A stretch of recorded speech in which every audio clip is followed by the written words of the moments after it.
Good morning, students. So in the last class we have seen the registers and different operations with those registers, right? And we have also seen a universal shift register and its operation, right? So in today's class we will start with another sequential circuit, uh, which is called a counter, right? So what is a counter? Counter is a sequential circuit. Counter is a sequential circuit. Counter is a sequential circuit that contains one or more flip-flops, right?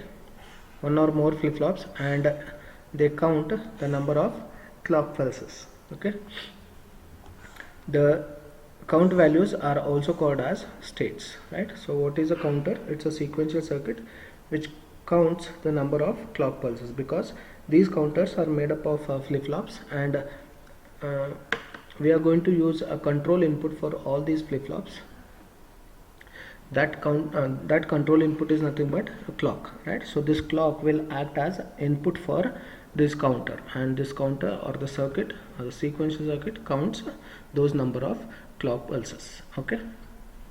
For example, if we use one flip-flop, right, so that flip-flop can store either 0 or 1. That means it can count the two clock pulses, right? So if I number the clock pulses from 0, if I number the clock pulses from 0, and if I count that 0 as one clock pulse, then it can count, one flip-flop can count two clock pulses, right? Second, because it can store only two states, 0 and 1, right?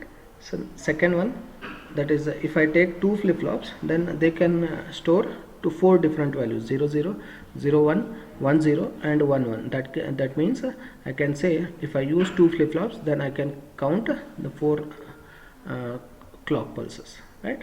Similarly, in general, if I take n flip-flops, then I can count 2 raised to n number of clock pulses, right? So that means if you want to generate a circuit to count the number of people, then we are going to use this counter, right? So if you want to design any electronic circuit which can count the number of people or count the number of biscuit packets in a biscuit factory, right, and Coca-Cola bottles in a Coca-Cola factory and all, right? So in that case you can make use of a digital circuit which we call it as a counter, right? So how to design those counters, that is the part of a next module, right? So today you just try to understand what is a counter and how many flip-flops you require when a particular counter is said to be designed. Okay, next. So here you can observe in these three examples, when I take a one flip-flop, two flip-flops and n flip-flop, the number of clock pulses what those flip-flops are counting, those are always a power of 2, right? So here you can see it is a power of 2, right? And here you can see 4 is a power of 2, and 2 raised to n, it is also a power of 2. If you substitute n is equal to 0 to any number of any number, you will get a power of 2 number of clock pulses, right? But if I say, if I want to generate a circuit to count only 6 clock pulses, where 6 is not a power of 2, it is not a power of 2, right? So in that case what we will do, we will make use of in that case how many number of flip-flops you need to use, right? So in that case we need to use one extra flip-flop. Let us say 6 falls between 4 and 8, right? Because 6 is greater than 4 and it is less than 8, right? So in this case, if I use only two flip-flops,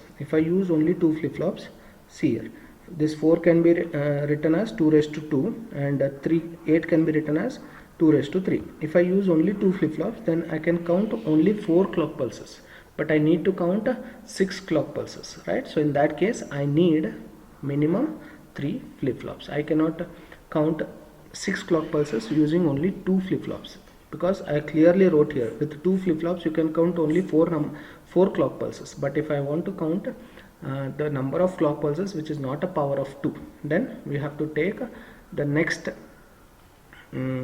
power of 2 number, and whatever flip-flops you require for that particular number, so many flip-flops you have to use to count the clock pulses, which is not a power of 2, right? So let us say if I want to count 12 number of clock pulses, in this case 12 is less than greater than 8 and it is less than 16. In this case, how many flip-flops you will use? You have to use 4 flip-flops, because I have to take the greater number instead of lesser number. If I take lesser number, then I cannot count 9th clock pulse, 10th clock pulse, 11th and 12th clock pulse, right? I can count only 8 clock pulses if I use 3 flip-flops, right? So here I am going to so I'll be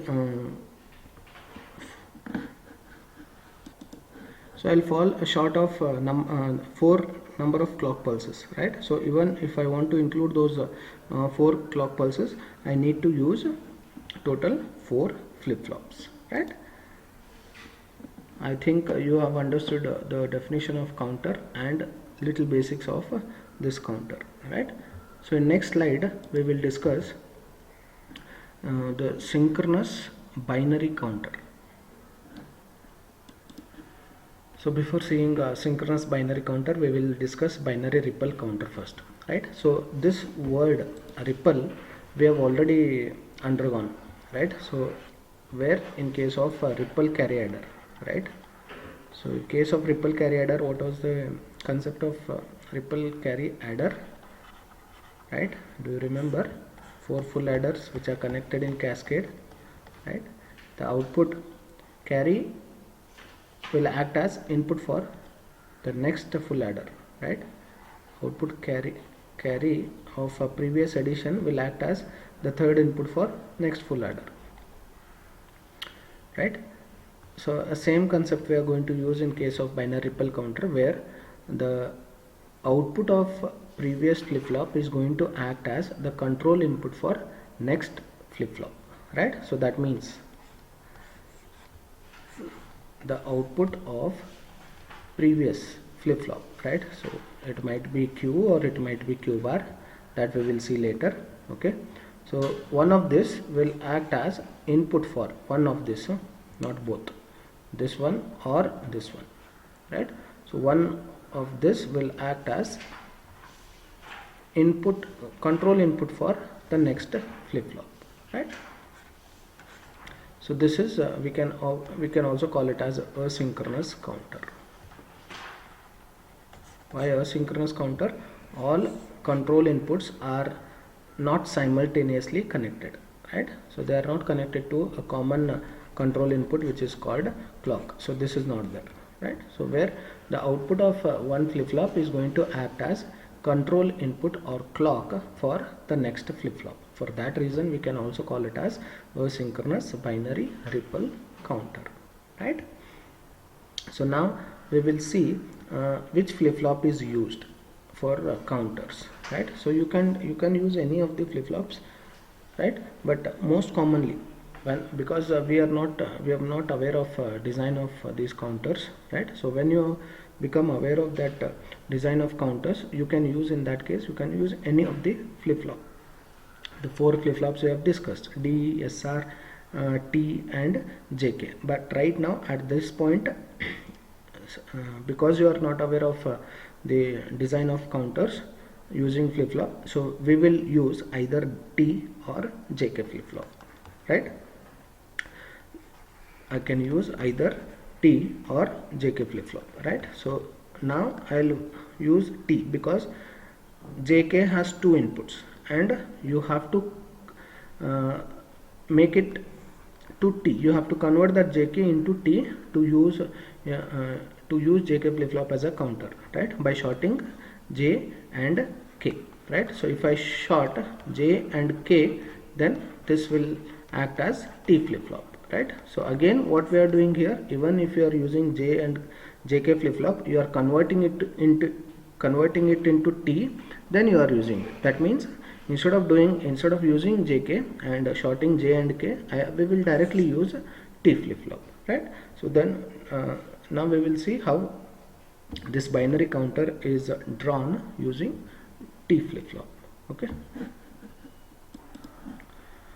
so instead of going to see the entire circuit where I am going to count the 16 clock pulses here, which requires total 4 flip-flops, right? So what I'll do here, I'll draw the entire circuit part by part, right? So instead of drawing the entire circuit using 4 flip-flops, first I'll draw only the first flip-flop, right? So using T, right? So here what happens, Q0, first input I'll take it as T0, and output I'll make it as Q0, right? And clock will act as a control input, right? So if I use only one flip-flop, what happens when T0 is equal to 1? When T0 is equal to 1, Q0 will toggle, right? So let us say the previous state of this flip-flop is 0, next state will be equal to 1, right? So if I keep T0 is equal to 1, Q0 will become 0, right, for next clock pulse. That means it is counting 2 clock pulses, right? If I take the rising edge of the clock, if this is a signal for clock, when the clock changes from 0 to 1, the flip-flop will be enabled, and the flip-flop toggles, right, if T0 is equal to 1, right? So next, let us say if initially Q0 is equal to 0, and when it detects the first rising edge, what happens? It will count it, Q0 will toggle, that means Q0 will become high, right? So that means it has counted 1 clock pulse here, right? So at this point it has counted this 1 rising edge, right? So when the next rising edge occurs at this point, the next rising edge occurs, so what happens here? Q0, if I keep T0 is equal to 1, Q0 will become 0, right? So that means it has counted the second clock pulse, right? So I got 2 values, one is 1, second one is 0, right? So when the next rising edge comes, what happens? Again Q0 will become 1, that means the same values are going to repeat, right? So that is 1. After 1 again it toggles, that is 0. That means one flip-flop, if I use, it can count only 2 clock pulses or 2 rising edges, you can say, right? So if I want to count the more number of clock pulses, I need to use more number of flip-flops here, right? So now I will make use of one more flip-flop, right?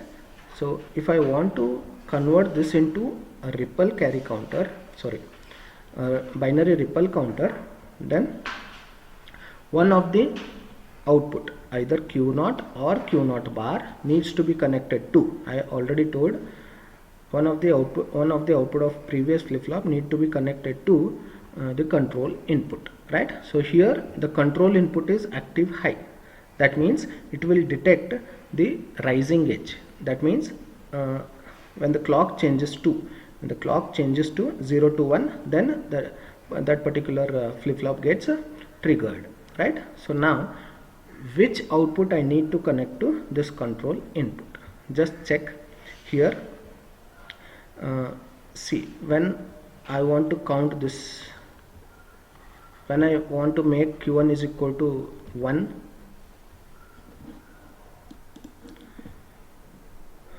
see at this point Q0 is 0, right?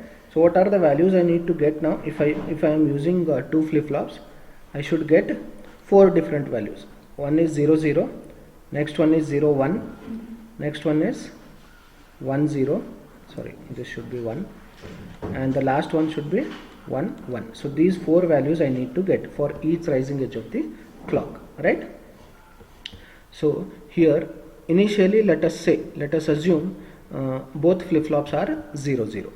Q0 is equal to 0, Q1 is equal to 0, right? So here Q1 is MSB, right, and Q0 is LSB, right? So I will write in proper manner, okay? First MSB, then LSB, okay? So now if I write a table for this, right? So I need to write 4 different combinations: 0 0, 0 1, 1 0, 1 1, right? So here you can observe Q0 which is continuously toggling, right? So that is nothing but the first flip-flop to which directly the control input is connected, right? But to second flip-flop, you just observe Q1 is 0 for 2 clock pulses and Q1 is 1 for next 2 clock pulses. That means second flip-flop will not continuously toggle. It will toggle after 2 clock pulses, you can say, right? So now which output I need to connect to this control input? Just think. See, initially it is 0, this is also 0, and this flip-flop will respond only when Q0 will change from 0 to 1, right? So if I connect, if I make for first clock pulse, what happens? For first clock pulse, this Q0 will become 1. For first clock pulse, Q0 will become 1 and this should stay 0. That means it should not detect this rising edge. If I connect Q0 to control input, if I connect this Q0 to control input, right, Q0 is changing from 0 to 1. That means this will detect the rising edge of the clock, this clock, because Q0 is changing from 0 to 1. It is nothing but the Q0 will give you the rising edge because it is changing from 0 to 1, right? So the next flip-flop also changes when it detects the rising edge, but my condition is I should not change the next flip-flop state, should not change its state, right? So for that, what I have to do, I should not connect Q0. I should not connect Q0 to next flip-flop clock. I should connect Q0 bar to next flip-flop. So this is wrong. So Q0 bar has to be connected to the next flip-flop clock signal. So what happens here? When Q0 becomes 1, Q0 bar will become 0, because when Q0 was 1, when Q0 was 0, Q0 bar was 1. Right? So now which edge is generating here on Q0 bar? It is falling edge, because Q0 bar was 1. Q0 bar was 1 initially. Now it is becoming low. That means it will generate a falling edge. Right? So this falling edge is connected to next flip-flop clock. That means the next flip-flop will not respond for that falling edge, because we are using a positive edge triggered flip-flops. Right?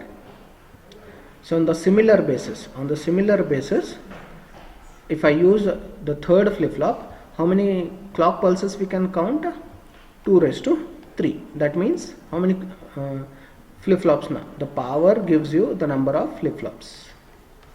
The number of flip-flops are calculated from this power, right? So if it is n, then we need n flip-flops. If it is 3, then it is 3 flip-flops, right? So we are using 3 flip-flops in our design. So if we are using 3 flip-flops in our design, that means we can count total 8 number of clock pulses, right? So now what I will do, what I have to do, I have to connect this T2, T1 to 1, T2 to 1, and now Q1 bar needs to be connected to next flip-flop clock input. Okay, after that, this is Q2 bar, and this Q2 bar is connected to the last flip-flop, right? So as I go on increasing the number of flip-flops, the number of counting of number of clock pulses also increases. If I use 4 flip-flops, then I can count total 16 clock pulses. If I use 5, then I can count 2 raised to 5, which is equal to 32 clock pulses, right? So in all these flip-flops, I need to connect T0, T1, T2, T3 to 1, because they have to continuously toggle whenever they get the rising edge on their particular or their respective clock pulse, clock signal.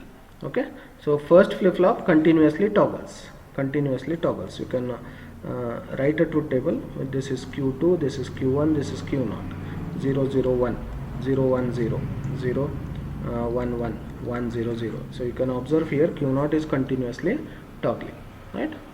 So this is the circuit for binary ripple counter.